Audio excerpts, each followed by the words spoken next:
अनोखी कथाएं चैनल में आप सभी भक्तजनों का स्वागत है। हरे रामा हरे कृष्णा कृष्णा कृष्णा हरे हरे। अजगर गीता में एक वृत्त अवधूत द्वारा राजा प्रहलाद को दिए गए उपदेशों का वर्णन है।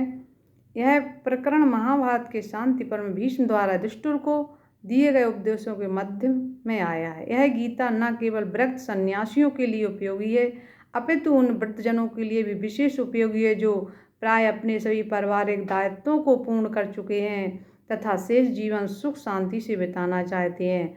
सुविधाओं तथा अभावों में सम रहने की प्रेरणा देने वाली है गीता। यहाँ हम आप सभी भक्तजनों को सुनाएंगे। राजा युधिष्ठिर ने पूछा, पितामह, आप सदाचार के स्वरूप को जानने वाले हैं, कृपया यह बताइए कि किस तरह के आचार को अपनाकर मनुष्य शोक रहित हो इस पृथ्वी पर विचरण कर सकता है और इस जगत में कौन सा कर्म करके वह उत्तम गति पा सकता है। भीष्म जी कहते हैं, राजन, इस विषय में भी प्रहलाद तथा अजगर वृत्ति से रहने वाले एक मुनि के संवाद रूप प्राचीन इतिहास का दृष्टांत दिया जाता है। एक सुरल चित्त दुख शोक से रहित तथा बुद्धि समस्त ब्राह्मण को पृथ्वी पर विचरते देख बुद्धिमान राजा प्रहलाद ने उससे इस प्रकार पूछा। प्रहलाद बोले, ब्राह्मण, आप स्वस्थ शक्तिमान मृदु जितेंद्रिय कर्मारंभ से दूर रहने वाले दूसरों के दोषों पर दृष्टि न डालने वाले, सुंदर और मधुर वचन बोलने वाले, निर्भीक, प्रतिभाशाली, मेधावी तथा तत्याग होकर भी बालकों को समान विचर रहे हैं। न आप कोई लाभ चाहते हो, न हानि होने पर उसके लिए ही शोक करते हैं। ब्राह्मण, आप नित्य तृप्त से रहते हुए न किसी वस्तु को प्रिय मानते हो न अप्रिय मानते हैं। सारी प्रजा काम क्रोध आदि के प्रभाव में पड़कर बही जा रही है, परंतु आप उधर से उदासीन जैसे जान पड़ते हैं तथा धर्म अर्थ एवं काम संबंधी कार्यों के प्रति भी निश्चेष्ट से दिखाई देते हैं। धर्म और अर्थ संबंधी कार्यों का आप अनुष्ठान नहीं करते हैं, काम में भी आपकी प्रवृत्ति नहीं है। आप इंद्रियों के संपूर्ण विषयों की उपेक्षा करके साक्षी के समान मुक्त रूप से विचरते हैं। मुने, आपके पास कौन सी ऐसी बुद्धि है, कैसा शास्त्र ज्ञान अथवा कौन सी वृत्ति है जिससे आपका जीवन ऐसा बन गया है। ब्राह्मण, आपके मत से इस जगत में मेरे लिए जो श्रेय साधन हो उसे शीघ्र बताएं। भीष्म जी कहते, राजन, प्रहलाद के इस प्रकार पूछने पर लोक धर्म के इस विधान को जानने वाले उन मेधावी मुनि ने उनसे मधुर एवं सार्थक वाणी से इस प्रकार कहा। प्रहलाद, देखो, इस जगत के प्राणियों की उत्पत्ति वृद्धि हास और विनाश कारण रहित सत्य स्वरूप परमात्मा से ही हुए हैं। इस कारण मैं उनके लिए ना तो हर्ष प्रकट करता हूँ ना व्यथित ही हूँ। ऐसा समझना चाहिए, पूर्वकृत कर्म अनुसार बने हुए स्वभाव से ही प्राणियों की वर्तमान वृत्तियाँ प्रकट हुई हैं, अतः समस्त प्रजा स्वभाव में ही तत्पर है, उनका दूसरा कोई आश्रय नहीं। इस रहस्य को समझकर मनुष्य को किसी भी परिस्थिति में संतुष्ट नहीं होना चाहिए। प्रहलाद, देखो, जितने संयोग हैं उनका पर्यवसान वियोग में भी होता है और जितने संशय हैं उनकी समाप्ति विनाश ही होती है। यह सब देखकर मैं कहीं भी अपने मन को नहीं लगाता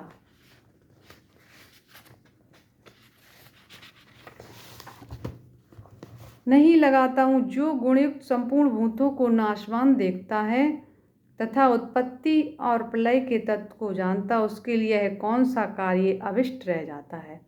महासागर के जल में पैदा होने वाले विशाल शरीर वाले तिमि आदि मत्स्यों तथा छोटे छोटे कीड़ों मकोड़ों का भी बारी बारी से विनाश होता देखता हूँ।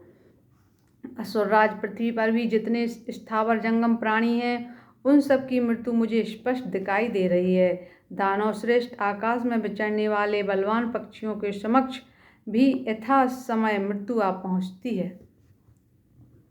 आकाश में जो छोटे बड़े ज्योतिमर्मय नक्षत्र विचर रहे हैं उन्हें भी मैं यथा समय नीचे गिरते देखता हूँ। इस प्रकार सारे प्राणियों को मैं मृत्यु के पास में बद्ध देखता हूँ, इसलिए तत्व को जानकर कृतकृत हो सबके प्रति समान भाव रखता हूँ।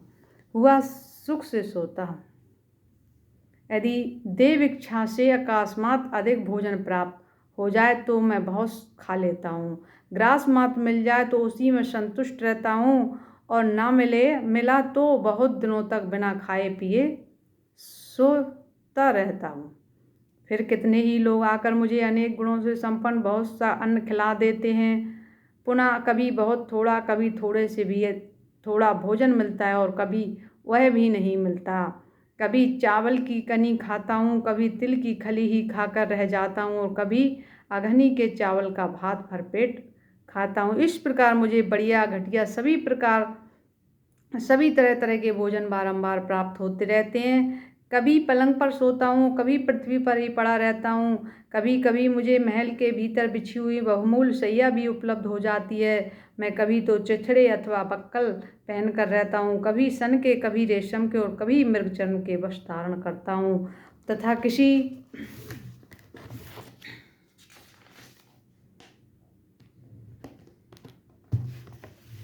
एक काल में बहुत से बहुमूल्य वस्त्रों को भी पहन लेता हूँ। यदि देववश मुझे कोई धर्मानुकूल भोग पदार्थ प्राप्त हो जाए तो मैं उसे द्वेष नहीं करता हूँ। प्राप्त होने पर भी किसी दुर्लभ भोग की भी इच्छा नहीं करता। मैं सदा पवित्र भाव से रहकर इस जगत अजगर वृत्ति का अनुसरण करता हूँ। यह अत्यंत सुदृढ़, मृत्यु से दूर रखने वाली, कल्याणमय, शोकहीन, शुद्ध, अनुपम और विद्वानों के मत के अनुकूल है। मूर्ख मनुष्य ना तो इसे मानते और न इसका सेवन ही करते हैं। मेरी बुद्धि अब चल है, मैं अपने धर्म से च्युत नहीं हुआ हूँ। मेरा सांसारिक व्यवहार परिमित हो गया है। मुझे उत्तम और अधम का ज्ञान है। मेरे हृदय से भय, राग, द्वेष, लोभ और मोह दूर हो गए हैं, तथा पवित्र भाव से रहकर इस अजगरोचित व्रत का आचरण करता हूँ। यह अजगर संबंधी व्रत मेरे हृदय को सुख देने वाला है। इसमें भक्ष, भोक्ष, पेय और फल आदि के मिलने की कोई नियत व्यवस्था नहीं रहती। अनियत रूप से जो कुछ मिल जाए उसी से निर्वाह करना होता है। इस व्रत में प्रारब्ध के परिणाम के अनुसार देश और काल का विभाग नियत है। विषय लोलुप नीच पुरुष इसका सेवन नहीं करते। मैं पवित्र भाव से इसी व्रत का आचरण करता हूँ। जो यह मिले वह मिले इस प्रकार तृष्णा से दबे रहते हैं, और धन न मिलने के कारण निरंतर विषाद करते हैं। ऐसे लोगों की दशा अच्छी तरह देखकर तात्विक बुद्धि से संपन्न हुआ मैं पवित्र भाव से इस अजगर व्रत का आचरण करता हूँ। मैं बारंबार देखता हूँ कि श्रेष्ठ मनुष्य भी धन के लिए दीन भाव से नीच पुरुष का आश्रय लेते हैं। यह देखकर मेरी रुचि प्रशांत हो गई है। अतः मैं अपने स्वरूप को प्राप्त और सर्वदा शांत हो रहा हूँ, और पवित्र भाव से अजगर व्रत का आचरण करता हूँ।